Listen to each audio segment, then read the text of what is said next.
Next third trick. Third trick ఏంటంటే Newton's third law. For every action there should be equal and opposite reaction.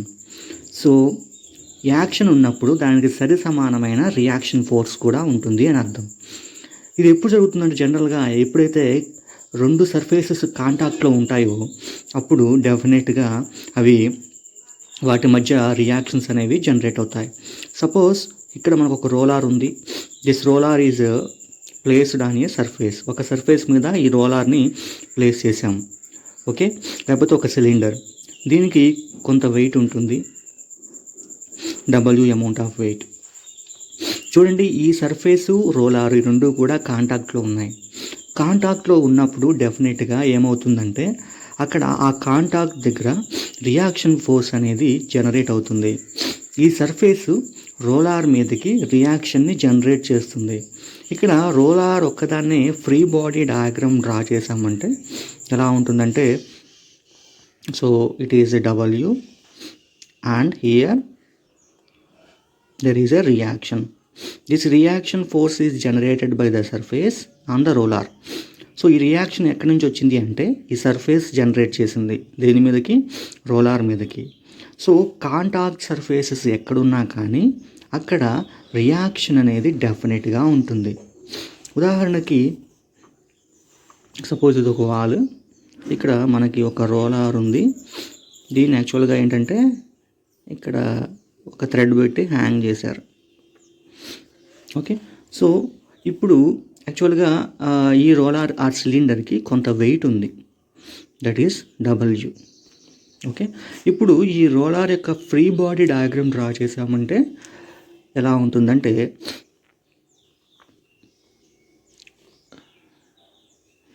W, ఇక్కడ reaction force. Okay, so ఇక్కడ ఈ రోలార్ను ఈ surface, ఈ wall surface రెండు కూడా కాంటాక్ట్లో ఉన్నాయి.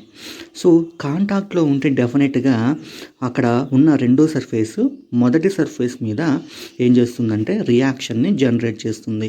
ఇక్కడ రోలార్ని మనం ఈక్విలిబ్రియంలో పెట్టాం కాబట్టి నెక్స్ట్ ఇక్కడ tension force. This is the free body diagram of the roller or the cylinder. Okay, so ఇక్కడ మనకు తెలియాల్సింది ఏంటంటే ఏదైనా రెండు సర్ఫేసెస్ కాంటాక్ట్లో ఉన్నప్పుడు మొదటి సర్ఫేసు రెండో దాని మీద రియాక్షన్ జనరేట్ చేస్తుంది, అలాగే రెండో సర్ఫేసు మొదటి దాని మీద రియాక్షన్ని జనరేట్ చేస్తుంది. ఓకే, సో ఇది జాగ్రత్తగా గమనించాలి. Next fourth one. ఇంజనీరింగ్ మెకానిక్స్లో రెండు రకాల సపోర్ట్స్ని ఎక్కువగా వాడతారు. ఒకటేమంటే pin jointed support. Okay, so ఈ పిన్ జాయింటెడ్ సపోర్ట్ యొక్క లక్షణం ఏంటంటే ఇది ఎటువంటి ట్రాన్స్లేషన్ని అలౌ చేయదు. అంటే మనకి reference frame x axis, this is y axis. ఈ ఎక్స్ డైరెక్షన్లోను వై డైరెక్షన్లోను ఇక్కడున్న ఈ జాయింట్ ఆర్ ఈ యొక్క మెంబర్ అనేది ఈ ఎక్స్ డైరెక్షన్లోను అలాగే వై డైరెక్షన్లోను వై డైరెక్షన్లోను ట్రాన్స్లేట్ అవటానికి అలౌ చేయదు. ఓకే, ఓన్లీ ఇది రొటేట్ అవటానికి మాత్రమే అలౌ చేస్తుంది.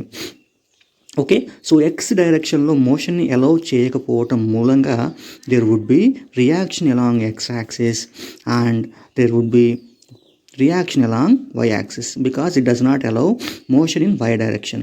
సో ఎక్స్ డైరెక్షన్లో ఒక రియాక్షను, వై డైరెక్షన్లో ఒక రియాక్షను, ఈ రెండింటి యొక్క రిజల్టెంట్ ఎక్కడైనా ఉండొచ్చు. ఓకే, సో జనరల్గా ఏంటంటే దీని యొక్క రియాక్షన్ యొక్క డైరెక్షన్ అనేది based on the position of this member అనే దాని మీద డిపెండ్ అయి ఉంటుంది. కాబట్టి ఇక్కడ ఆల్వేస్ మీరు గుర్తుంచుకోవాల్సింది ఏంటంటే పిన్ జాయింటెడ్ సపోర్ట్కి రెండు పాసిబుల్ రియాక్షన్స్ ఉంటాయి. ఒకటి horizontal reaction along X axis, ఇంకొకటి vertical reaction along why axis. Okay, always keep in mind pin jointed సపోర్ట్కి రెండు రియాక్షన్స్ ఉంటాయి, ఒకటి ఆర్ఎక్స్, ఇంకొకటి ఆర్వై. మనకి ఇంకొక సపోర్ట్, ఇది first support. Second support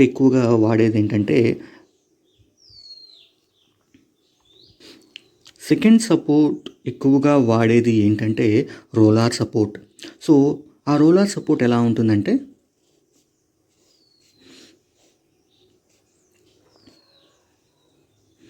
C ఇక్కడ రోలర్స్ అరేంజ్ చేశారు and this roller support is on a surface. ఈ రోలర్ సపోర్ట్ ఎలా ఉందో చూసారు కదా. ఈ రోలర్ సపోర్ట్ ఉండటం వల్ల ఏంటంటే ఇది ఈ డైరెక్షన్లో ట్రాన్స్లేట్ అవుతుంది, ముందుకి వెనక్కి కదులుతుంది, కానీ వర్టికల్ డైరెక్షన్లో మూవ్ అవ్వడానికి ఛాన్స్ లేదు. కాబట్టి ఈ రోలర్ సపోర్ట్కి ఎప్పుడు కూడా వర్టికల్ రియాక్షన్ అంటే వర్టికల్ అని అనకూడదు. ఈ రియాక్షన్ ఎప్పుడు కూడా ఈ సర్ఫేస్ ఉంది కదా, ఏదైతే సర్ఫేస్ మీద రోలర్ ప్లేస్ చేశారో ఆ సర్ఫేస్కి నార్మల్గా ఉంటుంది రియాక్షన్. ఓకే, సో ఇక్కడ only one reaction will be possible. ఇక్కడ చూడండి, ఇక్కడ ఇన్క్లైన్ సర్ఫేస్ మీద రోలర్ సపోర్ట్ ఉంది. ఇన్క్లైన్ సర్ఫేస్ మీద రోలర్ సపోర్ట్ ఉన్నప్పుడు ఇలా నార్మల్గా గీయకూడదు. చూడండి, so reaction always normal to the surface on which roller place. Roller ఏ సర్ఫేస్ మీద అయితే ఉందో ఆ సర్ఫేస్కి రియాక్షన్ అనేది నార్మల్గా ఉంటుంది. ఓకేనా, so this roller can travel on the surface freely.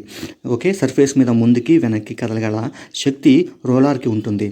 కానీ ఇలా ఈ డైరెక్షన్లో పర్పెండిక్యులర్ టు ద సర్ఫేస్కి పర్పెండిక్యులర్ డైరెక్షన్లో రోలర్ మూవ్ అవడానికి అస్సలు ఛాన్స్ లేదు. కాబట్టి రియాక్షన్ అనేది సర్ఫేస్కి నార్మల్గా ఉంటుంది. ఏ సర్ఫేస్ మీద అయితే రోలర్ ప్లేస్ చేసామో ఆ సర్ఫేస్కి నార్మల్గా ఉంటుంది. గుర్తుంచుకోవాలి, మనకి రెండు రకాల సపోర్ట్స్ ఎక్కువగా వాడతారు. ఒకటేమో హింజ్డ్ సపోర్ట్, ఇంకొకటి రోలర్ సపోర్ట్. హింజ్డ్ సపోర్ట్కి పాసిబుల్ రియాక్షన్స్ రెండు ఉంటాయి. ఒకటేమో హారిజాంటల్ రియాక్షన్, ఇంకొకటి వర్టికల్ రియాక్షన్.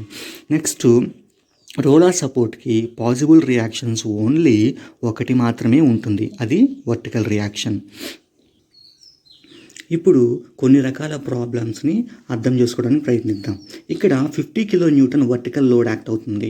చూడండి, ఇలా ఓన్లీ వర్టికల్ లోడ్ యాక్ట్ అవుతున్నప్పుడు పిన్ జాయింటెడ్ సపోర్ట్ దగ్గర ఓన్లీ వర్టికల్ రియాక్షన్ మాత్రమే ఉంటుంది. అదేంటండి, ఇందాక రెండు రియాక్షన్స్ ఉంటాయని అన్నారు కదా అని మీరు అడగొచ్చు. Okay, those are possible reactions, అంటే అవి సాధ్యమయ్యే రియాక్షన్స్. రెండు ఉండాలని రూల్ ఏమీ లేదు. కానీ ఇక్కడ ఒకటి మాత్రమే ఎందుకు రియాక్షన్ ఉంది అంటే ఓన్లీ వర్టికల్ ఫోర్స్ అనేది యాక్ట్ అవుతుంది. కాబట్టి ఇక్కడ suppose this is point A, this is point B అనుకున్నప్పుడు దెర్ ఈజ్ ఆర్ఏ అండ్ ఇక్కడ కూడా there is RB. Okay, so ఒకటి మాత్రమే ఉంటుంది, ఎందుకంటే హారిజాంటల్ ఫోర్స్ అనేది ఇక్కడ లేదు కాబట్టి ఇక్కడ ఓన్లీ ఆర్ఏ ఎగ్జిస్ట్ అవుతుంది.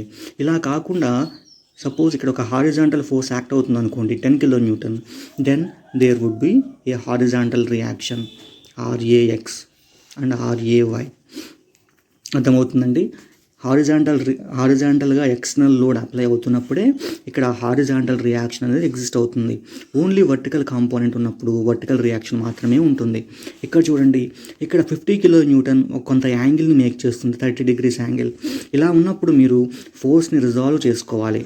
ఓకే, ఆల్రెడీ ఇంతకుముందు వీడియోలో చెప్పాను, ఫోర్స్ అనేది హారిజాంటల్తో యాంగిల్ చేస్తున్నప్పుడు హారిజాంటల్ కాంపోనెంట్ అనేది 50 cos θ, 50 cos 30. వర్టికల్ కాంపోనెంట్ ఏమవుతుంది 50 sin 30.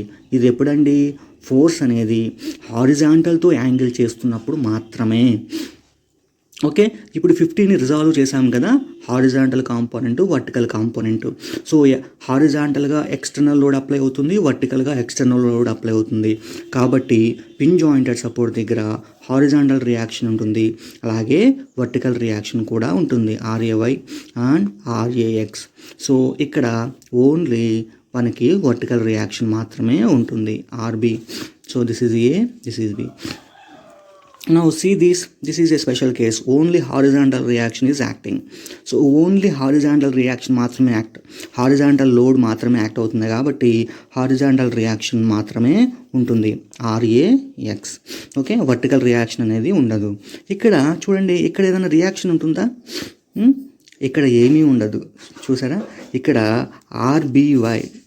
ఆర్బీవై అనేది ఇక్కడ 0, బికాస్ ఇక్కడ ఎప్పుడు యాక్ట్ అవుతుందంటే వెన్ దెర్ ఈజ్ ఓన్లీ వర్టికల్గా లోడ్ అప్లై అవుతున్నప్పుడు మాత్రమే ఇది ఇక్కడ రియాక్షన్ అనేది ఉంటుంది. సో ఇక్కడ ఇది లేదు కాబట్టి, వర్టికల్గా ఎక్స్టర్నల్ లోడ్ లేదు కాబట్టి వర్టికల్గా ఎక్స్టర్నల్ రియాక్షన్ కూడా ఉండదు. Got my point? ఓకే, ఈ వీడియోలో ఏమైనా సందేహాలు ఉంటే దయచేసి కింద కామెంట్ సెక్షన్లో పెట్టండి. వాటిని నివృత్తి చేయడానికి మళ్ళీ ఒక వీడియో చేయడానికి ప్రయత్నిస్తాను. Thank you.